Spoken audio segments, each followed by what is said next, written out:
보실 성경 말씀은 요한복음 1장 37절로 51절까지 보시겠습니다. 두 제자가 그의 말을 듣고 예수를 따르거늘 40절. 요한의 말을 듣고 예수를 따르는 두 사람 중의 하나는 시몬 베드로의 형제 안드레라.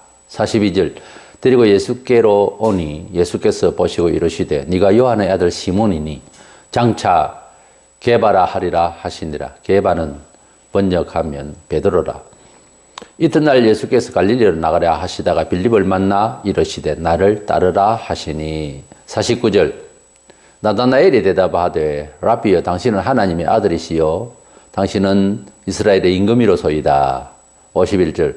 또 이르시되 진실로 진실로 너희에게 이르노니 하늘이 열리고 하나님의 사자들이 인자 위에 오르락 내리락 하는 것을 보리라 하시니라. 아멘. 세례 요한이 메시아 예수님을 전하기 위해서 회개의 세례를 요청하고 유대 광야에서 마지막 선지자로서 임무를 다할 즈음에 예수님께서 이제 복음 전파에 나오셔서 제자들을 먼저 삼으시는 그런 장면이 이루어지고 있습니다. 결국은 하나님의 말씀을 전가하는 일에 성자 하나님, 전능하신 성자 하나님 예수께서도 사람을 필요로 하셨다 하는 것을 보면 교회의 일은 결국 사람을 통해서 또 교육을 해서 일을 할 수 있도록 하신다 하는 점을 이해해야 될 줄 믿습니다. 본문에 제자를 삼으시는 예수님의 내용을 가지고 제자들을 삼으심 이런 주제로 말씀을 나누고자 합니다. 먼저 제자를 삼으시는 내용에 있어서 예수님에 대한 소식을 듣고 제자들이 되어서 믿는 자가 되었다 하는 사실입니다. 그 예수님에 대해서라고 하는 것은 예수님의 인격이 무엇이며 뭐하는 사람이며 예수님에 대한 정보, 그분에 대한 인격적 정보를 듣는 것이 매우 중요합니다. 우리가 전도를 하면서 가령 연약한 자를 이 모양 저 모양의 부족한 자를 이제 사랑으로 얘기를 하고 또 직접적으로 물리적으로 또 도움을 주고 이렇게 할 때에 교회를 선전한다든가 어떤 사람의 이름을 높인다든가 이것은 그 영혼이 하나님께로 속히 돌아오는 일에 지장이 있습니다. 예수를 이야기해야 돼요. 누가 복음을 전파하고 교회 이름으로 일을 하더라도 그 하는 일마다 무슨 강요성 있게 말하는 것이 아니라 누가 물으면 혹은 또 적절하게 예수님을 설명을 하고 예수님의 그 사랑을 이해를 시키고 하는 것이 중요합니다. 본문에 안드레와 베드로 그리고 빌립과 나다나엘이 제자가 되는 과정이 나오는데요. 그 안드레에 대해서는 성경에 보면 복음서나 다른 데에 뭐 무슨 일을 크게 했다든가 내용이 기록이 없습니다. 중요한 것은 이 안드레가 베드로를 주님께로 인도했다는 놀라운 사실입니다. 사람이 많은 일을 하는 것이 중요하기보다 어떤 일을 어떤 시기에 적절히 해내는가 하는 것은 매우 중요합니다. 이래서 이제 많은 일보다 매우 중요한 일, 그것을 찾아서 우리가 해낼 수 있기를 원합니다. 37절에 두 제자가 그의 말을 듣고 예수를 따르거늘 이렇게 말씀을 하고 있습니다. 예수님을 믿게 되는 것은 먼저 세례 요한이 전도한 사람 중에서 두 제자가 예수님을 따르게 됐다 하는 것을 보게 됩니다. 우리가 사도행전에서 복음을 전파하거나 하는 사도들의 행적에 보면은 먼저 예수님에 대한 내용을 듣고 있던 사람들이 제대로 믿게 되는 그런 경우가 있습니다. 아볼로 선생이 예수님에 대해서 가르치고 있었지만은 그러나 그 예수님에 대한 바른 복음의 이해는 나중에 브리스길라 아굴라를 통해서 또 복음에 대한 다시 한번 확신을 하게 되는 그런 경우가 있죠. 그래서 세례 요한은 예수님에 대한 증거를 하고 있었고 제자들이 생겼는데 그 제자 중에서 예수님을 이제 믿게 되고 말하자면 스승이 이제 바뀌게 되는 그런 상황이 되는데 사실은 그 바뀐다기보다는 본래 예수께로 붙여주기 위해서 믿게 하기 위해서 회개의 세례를 주고 있었던 거죠. 세례 요한은. 어떤 복음의 확산은 저절로 되는 것이 아니라 사람을 통해서 지금 같으면 여러 가지 기계를 도입하고 또 인터넷을 통해서나 여러 환경적인 요소가 많이 바뀌었는데 복음을 전하기 위한 매체와 방식이 바뀌더라도 결국 사람이 거기서 일을 해야 되는 거예요. 아무리 컴퓨터로 간단하게 어떻게 복음을 증거하고 또 써서 인터넷에 올리고 하더라도 거기에는 사람의 인격과 그 사람의 믿음이 작용을 하기 때문에 결국 사람이 필요하고 중요하고 그렇습니다. 로마 10장 17절에 그러므로 믿음은 들음에서 나며 들음은 그리스도의 말씀으로 말미암았느니라고 그랬어요. 결국은 예수에 대한 정보를 예수가 누군지에 대해서 잘 증거하는 것이 너무 중요합니다. 예수께로 온 그들은 예수 선생님이 어디에 계시는지 환경적인 것이 매우 궁금했습니다. 주님께서 그래서 와서 보라고 초청을 하셨습니다. 39절에 10시쯤이었다고 하는데 그때 로마 시간대로 지금 6시간을 차이가 있으니까 뒤로 밀리면은 지금 한 오후 4시나 그렇게 됐을 겁니다. 그러니까 오후에 이들이 만나서 주님의 살고 계신 황연적인 것에 대해서 관심을 가지고 초빙을 받게 되는 이런 대화가 이어지고 있습니다. 안드레가 먼저 예수님을 메시아로 확신을 하고 이제 요한의 아들 시몬을 그 형제를 만나게 초청이 되고 하는데 이 주님께서 시몬을 만나서 네 이름을 베드로라 하겠다. 베드로는 반석이라는 돌 집을 지을 때 그 밑에 넣는 반석 그것을 말합니다. 시몬은 야곱의 둘째 아들 이름처럼 시몬은 굉장히 성격이 과격했습니다. 구약에 보면은 분노가 폭발하면 그 잡을 수 없는 사람이었어요. 근데 이 시몬 이름을 대신해서 이제 베드로로 개명을 해 주셨습니다. 물론 모든 제자들에게 이름을 바꿔주지는 않았어요. 베드로는 반석처럼 든든한 믿음으로서 어떤 교회의 기초적인 그런 역할을 할 수 있도록 사도들을 그 믿음의 기초가 될 수 있도록 모범이 될 수 있도록 부여하시는 그런 이름일 뿐이지. 가톨릭에서는 베드로를 아주 그 신성시하고 하는 이런 잘못을 범하는데 베드로 사도가 믿음이 대단하고 완전한 것 같아도 그렇지는 않습니다. 사도 바울이 있을 때 그 안디옥에서 베드로가 이방인들 개종한 사람이겠죠. 그들을 이제 함께 식사를 할 때에 할례받은 그 사람들이 자기에게 가까이 오니까 아마 조심스러워서 그냥 도망을 가버렸어요. 그것은 믿음으로 이방인들도 하나님의 백성이 됐다는 사실을, 그래서 같이 밥 먹을 수 있다는 사실을 인정을 제대로 하지를 못하고 있는 거죠, 지금 사도가. 이런 엉뚱한 그 오해를 가지고 있어요. 그래서 바울이 갈라디아서 2장에 보면은 꾸짖었다고 그랬어요. 베드로가 완전한가? 그건 아닙니다. 워낙 성격이 불칼 같아서 그래서 베드로라 하고 시몬 이름 대신에 계명을 해준 것이지 다른 제자 하나하나 전부 다 계명을 해주지는 않았습니다. 성경에 보면. 단지 이제 사도들 중에서 믿음의 초석이 될 수 있는 그런 좋은 믿음을 가지라고, 오히려 잘 믿으라고 그렇게 권면하고 믿음을 굳게 하기 위해서 계명을 해주지 않았는가, 그렇게 생각할 뿐입니다.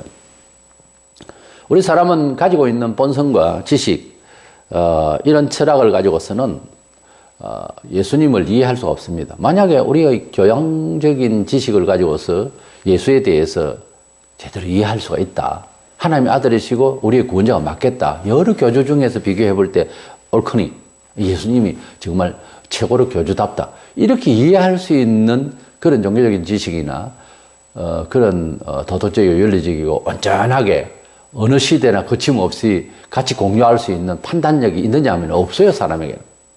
같은 동시대에 살면서도 한 나라 안에서도 정치관이 달라서 서로 이념적으로 이렇게 갈등을 갖고 있고, 또 한 동시대에 살면서 동양의 생각이라는 거, 유럽 생각, 뭐 서양 다 달라요.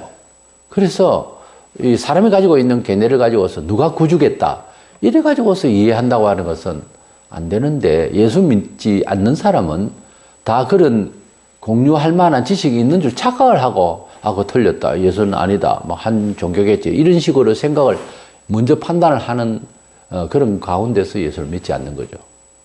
그 말은 세상의 지식과 나의 자그마한 경험, 자기가 대단한 것 같아도 여러 사람을 만나보면 경험이 많이 미숙한 게 인간이에요. 얼마나 모르고 부족하고 연약한 줄 그렇게 알아야 되는데, 외국 여행의 목적이 뭐예요? 내가 처해 있는 이 나라에 내가 살고 있는 환경적인 요소에 대해서, 환경에 대해서 제대로 대칭을 해서 이제 평가를 하는 거죠.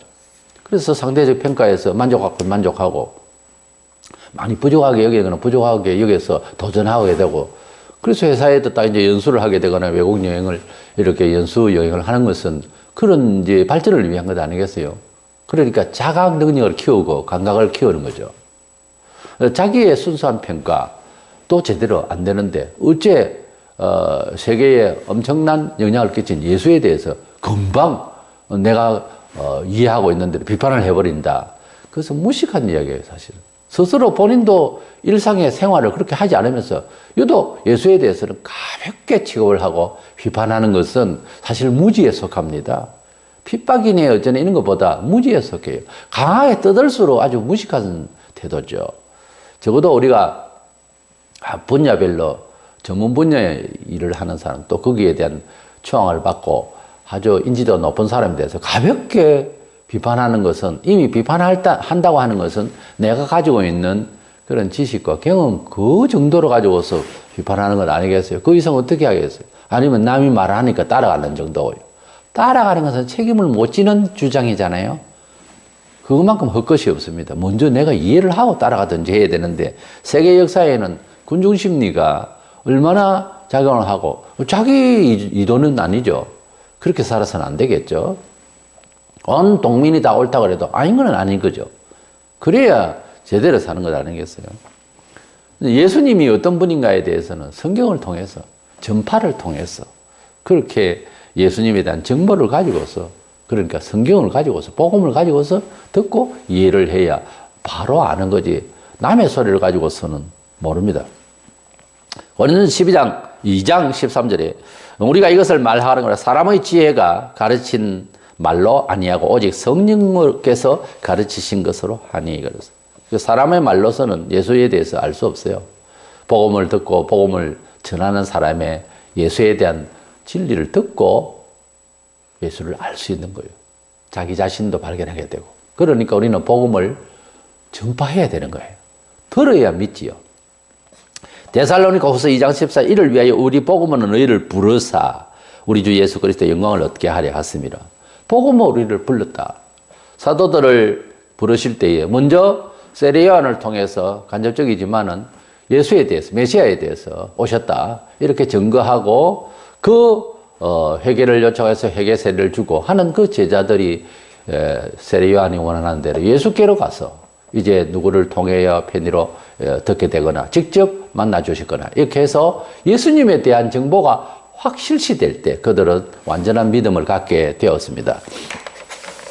이래서 복음을 이제 전해 듣고 사람을 통해서 이렇게 정보를 듣고 해서 믿게 되는 제자가 있는가 하면은, 또 직접 만나 주신 그런 대상자들도 있었습니다. 이건 좀 특별하죠. 어쨌든 다음날 예수께서 빌립을 만나서 제자로 삼으셨는데, 예수께서 직접 만나 주셔서 제자로 만드셨는데 빌립은 참 은혜를 받았다고 볼 수 있죠. 예수님께서 성천하신 이후에 죽으시고 난 뒤에 40일 동안 땅에 전가하시다 하늘로 성천하신 이후에 또 사람을 불러서 제자로 삼으신 자가 사도 바울이죠. 특별한 경우는 이렇게 몇 차례 나옵니다. 그런데 성경을 읽으실 때 기적이 일어났다든가 이런 특별한 부르심이 있었다든가 이런 쪽에 포인트를 두고 나를 거기다가 대입을 시켜서 나는 와 그렇게 특별히 은혜를 안 주실까, 이런 식으로 오해를 하면 안 된다는 거죠. 또는 이해를 할 때에 하나님은 무조건 그런 기적과 신비로운 일들과 직접적인 계시를 통해서만 일을 하는가 이렇게 오해를 하면 안 된다는 거죠. 우리가 읽어 나갈 때 보면 성경 내용에 특이한 게 그래서 특이하다잖아요. 매처럼 있는 것이지 그것이 보편적인 복음적 일은 아니라는 거죠. 이래서 44절에는 안드레와 베드로와 한 동네 사람인 이 사람들이라고 말하고 있습니다.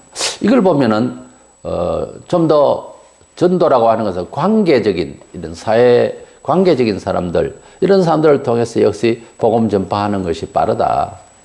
당연히 그렇죠. 대화하기가 쉽고 아는 사람이니까 가족이나 친지나 또 주변 사람들 정을 나누고 있는 이런 관계 속에서 복음을 전파하는 일이 쉽다 하지만은 그러나 외국까지 가서 전도를 해야 되고 아직 국내에서 다 믿지 않는데 하는 이유는 제자들도 그랬습니다. 유대 사회에서 복음을 전파하기가 이것이 빠르지만은 그걸 안 들으니까 너무 안 들으니까 또 다른 데로 또 가게 되는 거예요. 그래서 가서 해버리면 또 듣는 사람 듣거든요. 그래서 예배당 가까이 있다고 해서 예배당하고 담을 같이 써도요 안 믿는 사람은 안 믿어요. 근데 십리 밖에 떨어져 있는 사람은 또 이제 찾아오고요.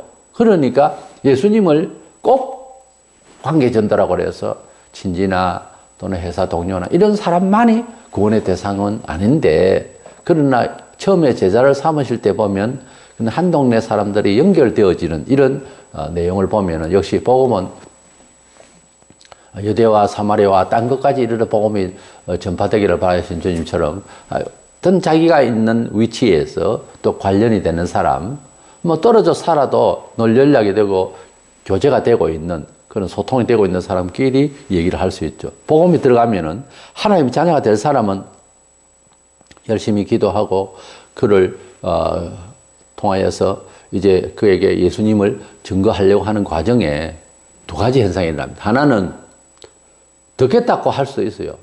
그동안 정리를 통해서 뭐 교회 나가줄게 이렇게 엉뚱한 소리를 하는데 나가주는 건 아니죠. 자기가 구원을 받아야 되는데 이래서 이렇게 하든 저렇게 하든 이렇게 올 수 있는 그런 관계가 있단 말이죠. 어떤 경우는요 오랫동안 가지고 있는 우정관계도 깨어질 수 있어요. 혈육관계도 깨어질 수 있어요. 그러다가 또 다시 붙여지면 참 좋으련만 극단적으로 말해서 예수 믿든지 예수를 증거하는 바람에 인간적인 요소들이 깨어질 수도 있는 거예요. 그만큼 예수님에 대한 인격의 선전은 심판을 하는 일이에요. 믿으면 구원이고 안 믿으면 지옥 가게 되는 사실을 증거하는 거와 마찬가지입니다. 믿어볼래? 아니 나는 내 힘으로 살래. 그러나 믿으면 잘 살 수 있어. 이게 복음이 아니에요. 꼭 믿어야 영생을 얻을 수 있다. 속죄를 얻을 수 있다. 이 말이에요. 복음이라고 하는 것은. 안 믿으면요. 상대적으로 그 죄 가운데서 지옥 간다. 그런 뜻이죠. 그것도 말하기 끌끌어도 얘기를 해줘야 되는 거예요. 이래서 꼭 선교는 가까운 사람만은 아니지만은 그러나 이제 멀리 있는 사람도 전도는 합니다만은 관계의 전도는 여기에서도 바로 예수님이 제자를 삼으시는 과정에서도 한 동네에서 이루어지고 있더라는 거죠. 빌립은 또 나중에 나다나엘을 전도했습니다.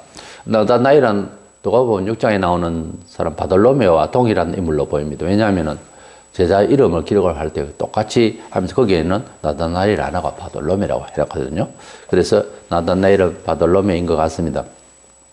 나다나엘을 만났었을 때 예수님께서 딱 보니까 마음에 간사함이었고 참 사람이 진지한 사람이야 진솔한 사람이었어요. 그래서 인간적으로 볼 때는 참 착하다 할 수 있는 그런 사람이었던가 봐요. 그런데 그 당시에 갈릴리 같은 데는 선지자가 뭐가 나겠느냐, 동네가 후지고 한데 그거 무슨 선생이 나겠느냐. 야, 뭐 7장에 보면은 그런 사회적 통념이 있었어요. 그래서 빌립이 전도했을 때 나다나엘이 예수가 나사렛 사람이라 하니까 그 무슨 선지자가 난다고 내한테 그런 사람을 소개하려고 하냐. 아마 이래 된 것 같아요. 46절에 보면 나사렛에서 무슨 선한 것이 날 수 있냐. 지금도 출신을 묻습니다. 심지어 교회가 비어졌을 때 목사를 초빙을 할 때에 어느 신학교를 나왔으면 얼마나 잘났는지 스펙이 뭔지 이런 걸 물으래요. 근데 그것이 상식적으로는 이해가 되지만 영적으로는 그것이 사실은 별로 이용 가치가 없는 수도 있어요. 그래서 오해로 불러일으킬 수 있고요. 촌 출신이면 뭐 사람이 덜 되고 도시 출신이면 사람이 완전해집니까? 오히려 거꾸로 될 수 있어요. 그래서 우리가 출신을 말하자면 예수님이 선생 될 만한 동네에서 난 사람이 아니에요. 예루살렘 성의 왕가에서 태어났다. 뭐 이래 대해 이야기 되겠지만은 또는 대단한 그 명성이 있는 제사장 집안의 아들이란다. 뭐 이러면 또 만나줄란가? 그런 시기였죠. 말하자면. 지금도 사회 통념이 깨어지지 않으면은 예수를 발견하고 은혜 받는 데는 지장이 옵니다. 때문에 항상 그런 것을 버려야 되는 거예요. 교회 안에는 누구 출신, 어떤 출신이며 돈이 얼마나 있으면 어떤 집안이며 그런 거 가지고 대접 받으려고 하거나 그런 것 때문에 주눅 들어서 높여주거나 그건 있을 수 없는 일이에요, 교회는. 교회는 항상 한 형제, 자매로서 한 혈통같이 여겨서 그래서 생각을 하는데 거기에는 뭐 같은 아버지고 같은 부모 아래 형제들이 너희 출신이 뭐 이런 말 할 수 없잖아요. 아무 의미가 없는 이야기고 있을 수 없는 일이죠. 교회는 그렇게 살아야 됩니다.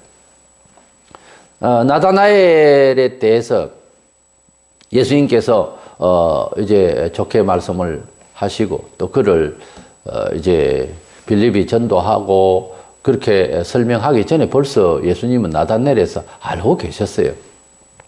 48절에 보면 예수께서 네가 무화과나무 아래에 있을 때에 보았노라 이렇게 말씀을 하셨는데 벌써 뭐 나다나엘이 누군지 어디에 있는지 멀리서도 벌써 알고 계셨어요. 그때 49절에 랍비여 당신은 하나님의 아들이시여 당신은 이스라엘의 임금으로소이다. 그러면서 어째 저를 다 압니까? 하면서 깜짝 놀랐어요. 그래서 나다나엘은 곧바로 예수님에 대해서 인식이 확 바뀌었죠. 나사렛이 중요한 게 아니고 어떻게 저 사람이 나를 안 하냐 이거지. 내가 볼 때에 나다나엘의 이 감동적이고 갑자기 믿게 되는 게 뭘까?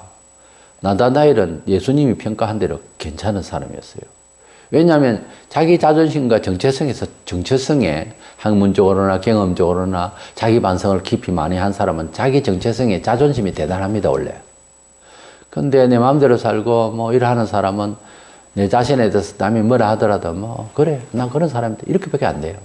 근데 자기에게 충실히 공부하고 이제 겸손하고 인격적으로 준비된 사람은요, 남이 나에 대해서 잘못 평가하면 화가 나죠. 인격적인 화가 생깁니다. 근데 그냥 내가 태만하게 살고 이러면 남이 뭐라 하더니 관심도 없어요. 나다나엘은 굉장히 진지한 사람이 맞는 것 같아요. 근데 예수님께서 그를 딱 찍어서 이야기를 하고 어떤 사람이다 그러고 이렇게 좋게 평가하실 때에 그 사람 전도하고 제자 삼기 위해서 예수님이 그를 칭찬해 주는 그 내용하고는 다릅니다. 그렇게 진지하게 말씀하셨을 때 자기를 이해해 준다는 거예요. 왜냐하면 자존심이 가득 차 있기 때문에 그만큼 돼 있는 사람이기 때문에 그렇게 말씀하시는 사람을 알아본 거예요. 우리가 사람을 교제하는데 저 사람이 나를 알아준다는 것은 두 가지가 있어요. 하나는 뭐 칭찬에 맞지 않는 막 이런 쪽의 사람, 고맙게 듣기는 좋죠. 근데 그런 사람이 있고 또 내가 연구한 바 전문 분야에서 누구든지 자기 전문 분야에서 남들이 잘 알지 못하는 것을 이해하고 또 힘들어서 연구하고 그리고 논문을 발표하고 혹은 어떤 업적을 남기고 혹은 자기의 인생에 있어서 과도한 고통과 힘든 가운데서 지나서 그것을 열매 맺은 이야기를 했을 때 상대가 그 내용에 대해서 철학적이고 경험적인 것을 충분히 이해하고 존중을 아끼지 않을 때 그때 이 사람을 제대로 아는 거예요. 서로 소통이 되는 거예요. 겉으로 이해하는 것과 그 사람의 인격에 대해서 제대로 알고 소통하는 것은 많은 차이가 있어요. 그래서 서로 반갑죠. 그래서 코드가 맞다 그러죠. 그런 사람은. 이렇게 나다나엘을 주님이 만났을 때에 빌립이 전도 처음 했을 때는 헛소리를 했지만은 주님이 볼 때에 사람이 괜찮았었어요. 근데 더 중요한 것은 나다나엘이 예수님을 제대로 인식을 빨리 할 수 있는 것이 그만큼 자기 자신이 나사렛 촌동네는 사람 같은 사람 없다. 이런 식으로 자존심이 대단했어요. 그러나 예수님을 딱 만나서 말씀을 들어보니까 그게 아닌 거예요. 그만큼 자기 정체성이 아주 뚜렷했던 사람이 그러니까 예수님을 상대적으로 바로 이해가 빨랐던 겁니다. 세상 사는데 태만하고 뭐 나사렛이 뭐 관심 없다 뭐 이런 식으로 살면은요 예수님께서 무슨 말씀을 해도 별 뭐 관심이 없는 거죠. 우리 주님은 우리 모든 사람의 마음을 다 아세요. 마태 10장 30절에 너희에게는 머리털까지 세신 바 다 세신 바 되었나니 머리털을 하나하나 어떻게 셀이 있을까? 보통 머리카락이 한 10만 개가 된다는데 이걸 어떻게 하나하나 세는가? 그만큼 표현대로 세밀하게 사람의 심정, 양심 모든 앞뒤 일을 다 아신다 그 말이에요. 뭐 6장 64절에 예수께서 믿지 아니하는 자들이 누구며 자기를 팔자가 누구인지 처음부터 아심이르라. 12제자가 있었는데 그 중에 가룟 유다가 예수를 배신할지 안 할지 다른 제자들은 몰랐지만 예수님은 알고 계셨어요. 사람을 안다고 하는 것은 우리 사람으로서는 그 사람의 이력을 듣고 살아온 과정을 직접 듣거나 해서 알지 잘 모르잖아요. 그런데 이렇게 예수님께서는 전지하셔서 모르시는 바가 없습니다. 앞으로 되어질 일까지 다 아시는 전지하신 분이죠. 우리 예수님께서는 이들에게 나다나엘에게 또 이렇게 말씀하실 때에 자신이 어떻게 신비로운 그런 일들이 너희들이 알게 될 것이고 또 내가 하늘로 올라가게 되고 참 하늘과 땅을 연결하는 이런 어떤 신비로운 일들을 너희들이 보게 될 것에 대한 암시를 주셨어요. 그렇게 예언하신 대로 예수님은 하늘로 올라가실 때에 천사들이 옹의를 해서 이렇게 올라가게 되고 그 사도들이 다 보게 되는데요. 그때에 더 확신했을 거예요. 과연 예수님은 하나님의 아들이시구나 하는 것을 다 그 권세를 보게 될 것을 예언한 대로 이루어 주시고 보여주셨어요. 우리는 오늘 요한복음 1장 본문에서 몇 사람이 예수님을 만나게 되고 또 예수님이 직접 또 찾아서 만나서 제자 삼으시는 내용을 보게 됩니다. 근데 앞뒤 내용이 조금 빠져 있었다고도 짐작은 되긴 하지만은 급속히 믿은 것은 사실이에요. 사람이 땅에 태어나서 어떤 집안에서 어떤 지역과 시대에 태어났던 하나님의 아들 예수 그리스도가 우리 죄를 위하여 돌아가신 분이고 메시아다 이것을 믿는다고 하는 것은 신비로운 일이에요. 이런 지식은 과학적이지 못하고 비합리적이어서 사람이 정신적으로 뇌가 열려서 인식할 수 있는 지식의 문이 안 열리면 몰라요. 그 지식의 문이 뇌가 열리는 것을 아포칼립시스라고 계시한다고 그래요. 계시는 이런 닫혀있는 무거운 뚜껑을 열어서 보여주지 않으면 그 안에 무엇이 있는지 모르는 겁니다. 그래서 하나님께서 우리에게 계시하시는데 그 계시하는 비춰줘서 알게 하시는 그 내용은 성경을 가지고 해요. 듣고 전하고 할 때에 성령께서 빛을 주셔야 돼요. 그러니까 같은 이야기면서도 이중적인데 복음은 문자로 되어 있는 사건의 내용 자체 예수에 대한 인격적인 이해들을 성경을 듣는단 말이에요. 그건 정보예요. 들을 때에 내가 결정을 다 못해요. 아무리 들어도 믿습니까? 안 믿잖아요. 많은 사람들이. 그러나 들었을 때에 하나님께서 성령으로 우리에게 인식할 수 있는 그것을 꼭 믿도록 억지를 부리는 것이 아니라 인식할 수 있는 뇌가 열린다는 거죠. 그러니까 지식적으로 말하자면 인식의 폭이 넓혀진다는 거예요. 사람의 인식의 폭이 좁좁하면 그만큼밖에 몰라요. 이렇게 근데 인식의 폭이 넓어지면 많이 보이잖아요. 성령께서는 빛으로 환하게 하셔서 예수님이 여러 교주들과 역사 속에서 어떤 분인가를 이해할 수 있도록 성령께서 눈을 열어 안목을 열어주신다는 거죠. 그것이 신비이기 때문에 아무리 유능한 목사라 하더라도 억지로 이렇게 갖다 보여줄 수가 없습니다. 마음 같으면 사서라도 드리죠. 그게 아니고 성령께서 역사하시는 우리 사람 쪽에서 그렇게 믿어질라 하면은 가장 중요한 것은 죄를 회개하는 거예요. 죄라고 하는 것은 하나 거치고 하나 다치고 또 한 번 죄려지고 자꾸 누적되면 앞이 캄캄해지는 그것이 죄입니다. 그래서 이것을 비춰주려면 내 쪽에서 죄를 회개하는 것이 가장 빠른 효과예요. 사실은. 그 성령께서 비춰주시기 위해서 성령은 거룩한 영이라고 그랬어요. 영적으로 거룩하다는 거예요. 거룩은 구별되고 죄와 상관없고 그런 겁니다.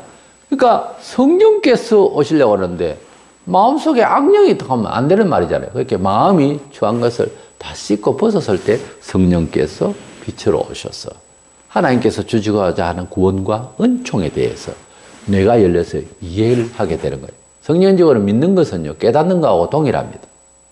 깨달으려고 하면 인식을 한다는 말인데 이해력이 넓혀져야 될 것 아니에요.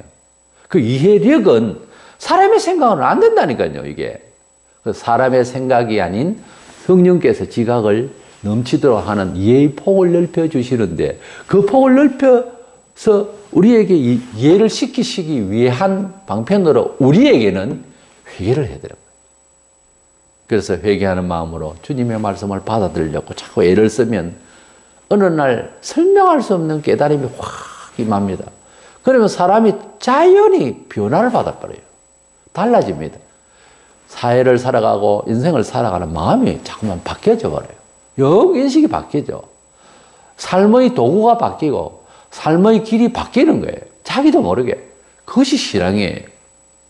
네, 성경대로 말씀대로 교회 잘 되는 거 하겠습니다. 외당만 잘 되겠지. 아무런 대책이 없는 이건 아니에요. 예수를 믿어도 그것이 정신이 깨어 있어야 됩니다.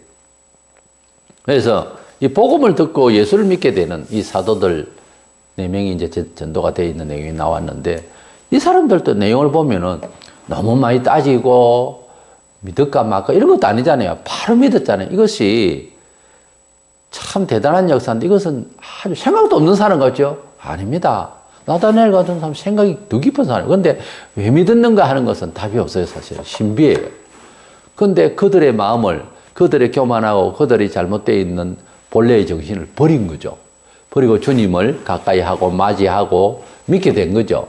그렇게밖에 우리는 설명할 수 없는데 지금도 우리가 기독교 2000년 동안 복음을 전파하고 하는 과정에 보면 갑자기 믿어지는 사람이 있는가 하면은 죽는 날쯤 돼서 회개한다는 사람이 있고 성경에 보면은 천천히 더디 믿는 자여 하는 말씀이 나와요.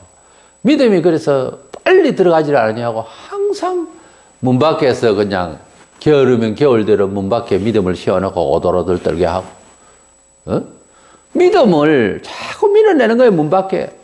근데 그걸 빨리 받아들여야 되는데 믿음에 대한 얘기는 듣기는 들었는데 아무런 실천이 안 되는 사람은 믿음이 쑥 들어와지질 않는 거예요. 믿음은 구경하는 것이 아니고 듣는 것이 아니라 내 몸에 채워져야 되는 거예요. 그래서 스스로 누가 보나마나 믿음으로 이해하고 이제 취급하고 선택하고 앞으로 나아가고 계획하고 평가를 하고 믿음의 정신이라고 하는 것은 신비로운 거예요. 그래서 하나님께서 복음으로 우리를 불러주셔서 예수 믿게 되었다. 이 시대에 이 악하고 이 혼란스러운 정보 사회에 이 믿을 만한 게 없는 사회에서 예수님이 하나님의 아들이시고 내 죄를 위하여 십자가에 돌아가셨고 사흘 만에 부활하셔서 성천하시고 재림하실 때 천사들과 함께 오실 것이다. 이걸 믿는다고 하는 것은 이건 책에도 없고 일반 책에 일반 사람이 가르칠 수 있는 정보가 아니죠. 그래서 2000년 동안 변함없는 소리를 이렇게 줄기차게 계속 나가는 거예요. 이 놀라운 복음. 이 객관적으로 볼 때, 역사적으로 볼 때 이 귀한 내용을 왜 사람들은 관심조차 없을까요? 알고 보면 죄스러운 세상에서 죄에 묶여서 그래요, 사실은. 누구나 죄가 없습니까? 그런데 죄인이라고 하는 인식을 안 하는 거예요. 내가 죄가 많아서 아무것도 안 보이는 맹인과 같아. 성경에는 맹인이 그래서 예수 안 믿으면은. 또 정신적으로 성경에 있는 말입니다. 이성 없는 짐승이라고 그랬어요. 하나님 말씀의 견책을 안 듣는 자는 이성 없는 짐승이. 짐승이 뭐예요? 듣기가 험하게 보이지만은 말이 짐승, 그렇지. 짐승 갈로 열고 소, 개, 돼지 이거 아닙니까? 개나 돼지다 이거지 사람이. 그래 들으면 기분이 상당히 안 좋겠지만은 성경에는 짐승이라고 그랬어요. 어떤 사람이? 예수님의 말씀을 듣고 그 말씀에 대한 고민을 받지 않는 사람. 그러니까 결국 이성 없는 짐승이라는 것은 예수 믿지 않는 사람은 사실은 사람이라 하나님이 명하신 언어대로 사람이라 하기에는 안 맞는 거예요. 그래서 신학적으로 우리가 말을 할 때에 죄인인 인자 하나 더 붙여 죄인인 사람이라는 거죠. 인간론 할 때 죄인인 인간이라고 그래요, 보통. 신학적으로 표현할 때. 그러니까 사회상식적으로 말하자면 인간 비슷하다도 하기에도 못하고 짐승 같은 인간이다. 그렇게 표현하면 딱 맞습니다, 사실은. 성경적으로. 그만큼 우리 정신이 뭘 많이 아는 것 같고, 그래서 예수를 핀잔하고, 예사롭게 뭐 핍박하고, 그게 아주 제대로 된 그 핍박 같아도 참 무지한 소리예요. 우리는 제자들처럼 복음을 듣고, 이렇게 전해 듣고, 예수님을 믿게 됐는데, 안 믿는 사람보다 뭐가 잘나서가 아니라, 불러주신 은혜, 성령 주신 은혜, 밝게 하신 은혜, 이해케 하신 은혜를 받아서 그래요. 이 은혜를 여생 감사하고 복음을 위해서 수고하는 저와 여러분 되시기를 원합니다.